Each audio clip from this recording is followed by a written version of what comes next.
Mbanje kubasuhuza mwese mugire igitondo cyiza, igitondo cy'umugisha, igitondo cy'ibyishimo.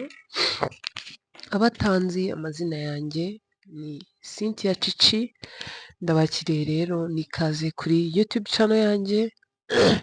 Abashyashya hano ndabakiriye, n'abasangwa mukomeze tubane umunsi ku munsi. Ubwo rero nicaye hano kubera inkuru y'akababaro numvishije ya DJ Dizzo wapfuye ku itariki 19 z'ukwa 12. DJ Dizzo ni umuntu wari ukunzwe n'abatari bakeya, umwana wari uteye impuhwe, umwana wari uteye agahinda kubera ukuntu yarwaye kanseri akiri mutoya. Ubwo rero ibintu yagiye acamo ni byinshi cyane. Mutambuka Derrick ni byinshi yaciyemo pe, ku buryo ntabwo wabivuga ngo birangire.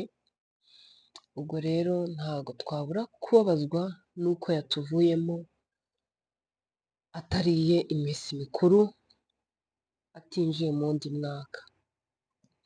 Nk'uko abaganga bari baramuhaye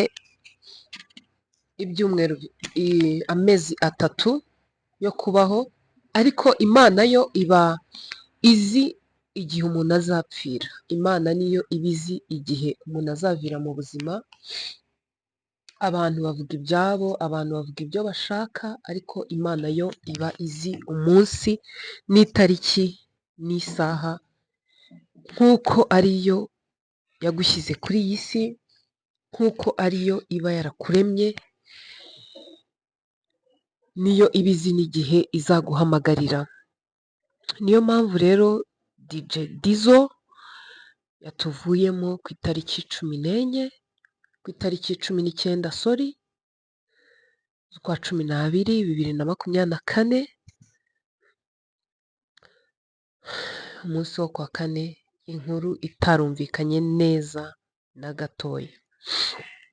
Ubu rero tugiye kuganira ku bintu byagiye bivugwa kuri uriya musore. Uriya musore yagiye ahura n'ibintu byinshi bigiye bitandukanye, yagiye ahura n'abantu benshi bamuca intege, yagiye ahura n'abantu benshi bamushinyagurira, nubwo yari afite n'abandi benshi bamushyiramo imbaraga, kubera ko abantu bose ntabwo baba babona ibintu kimwe, abantu bose ntabwo baba bavuga ibintu bitari sawa. Ariko ni ukuri twikubita agashyi twisubireho. Nujya ufasha umuntu, ugafasha umuntu, ubundi Bibiliya niba ivuga neza ngo ukuboko kw'iburyo nikujya gufasha umuntu, ukw'ibumoso ntikukabimenya.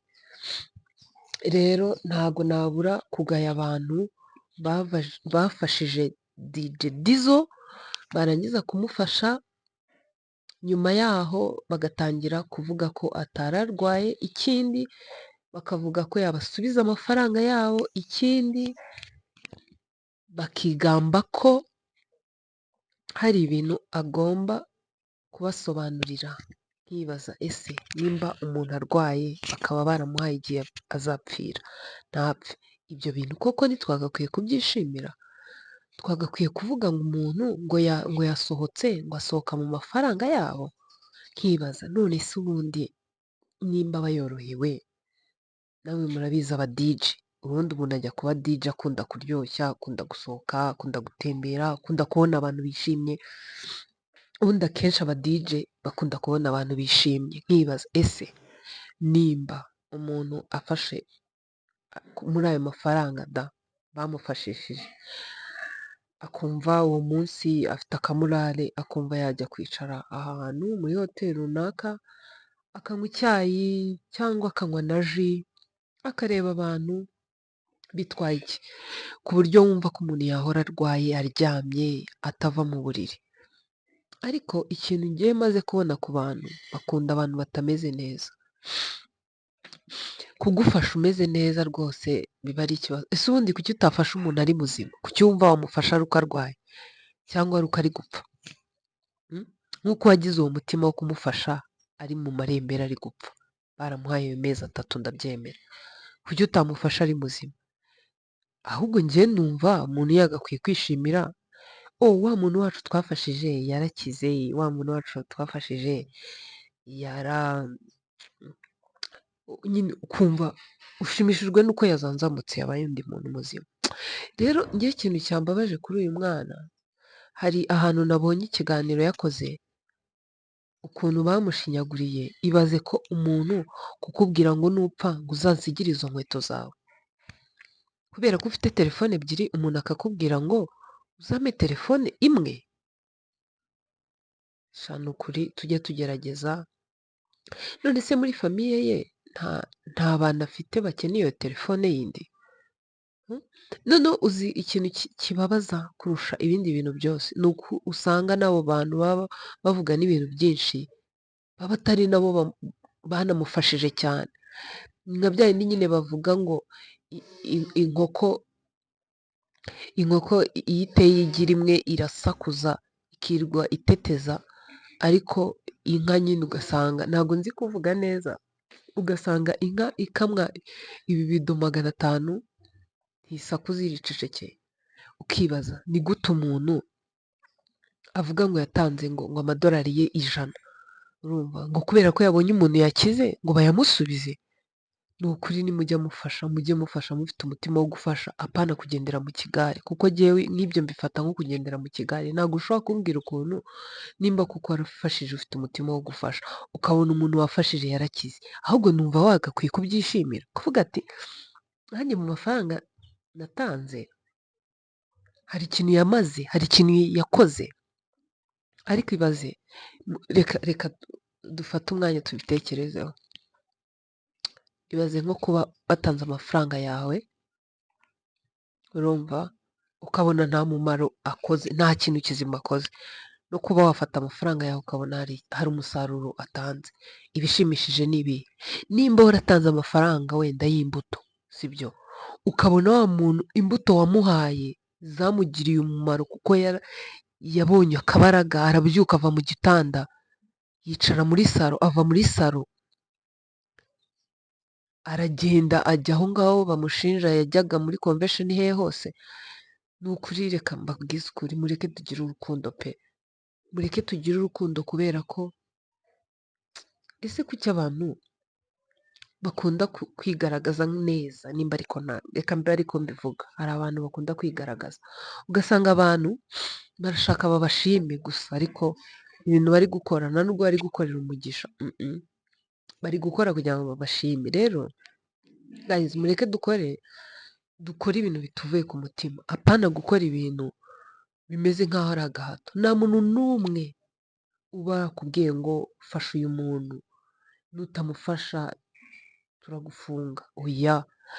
Rero mba numva ari nayo mpamvu umuntu yagakwiye kuvuga ngo nimba nta muntu washyizemo umugozi ngo mfashe umuntu, ndamufasha kuko mbishaka, ariko ntabwo mufasha kugira ngo nigaragaze neza bambone. Abantu benshi rero nicyo kibazo bafite, ugasanga umuntu arigira ngo yigaragaze neza kugira ngo bamubone, ariko akenshi ugasanga nta nubwo ibyo bintu yabikoze abikuye ku mutima. Noneho nkibaza, ese byiza ko yavuze ko ayo mafaranga azayabishyura, sibyo? Ahubwo noneho akavuga ati noneho abantu bazi ko bampaye amafaranga nibampe ahantu bamfashirije, urumva, kubera ko ntabwo abantu bose bamubwiye ngo twaragufashije gutya na gutya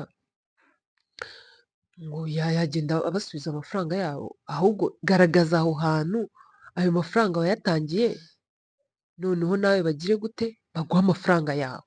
Ariko nkibaza, ese uwo ni umutima wa kimuntu koko? Ese uwo muntu wamufashije ushaka kumufasha?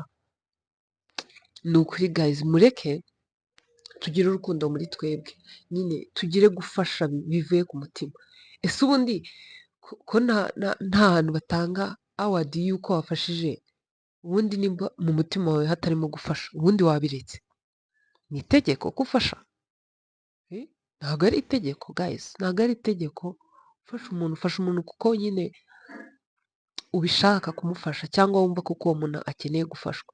Ariko wifasha umuntu ngo ujye no guperereza ese uriya muntu koko yararwaye koko, umufashe. Wowe ikintu wakoze wandikishije ku Mana, wasinyishije, ibindi birekera Imana.